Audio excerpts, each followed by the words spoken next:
Naalala nyo ba yung in-upload ko before? Tinatanong nila kung meron daw customized na gantong cake board. At nagtatanong din sila ng tutorial kung paano ko ito ginawa.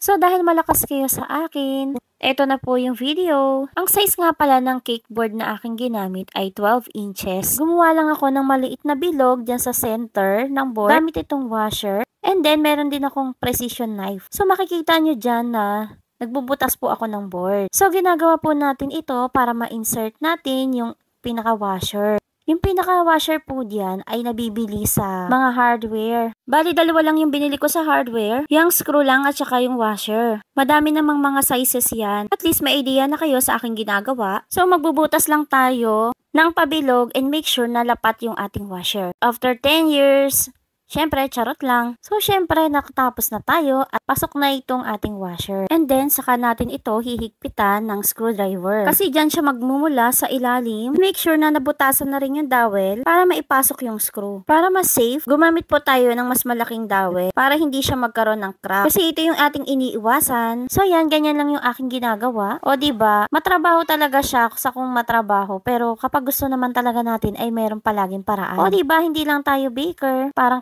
pintero na rin tayo. Ganyan lang kasimple yung aking ginagawa. So, eto nga pala yung mga sample cakes na ginawa ko before. Lahat ng cakes ko na 3-tier or mapa 2-tier, ganun po palagi yung aking ginagawa, yung pagkakagawa ko sa cake board and sa dowel, kagaya ng pinakita ko sa video. So, sana may natutunan na naman kayo sa isang tutorial.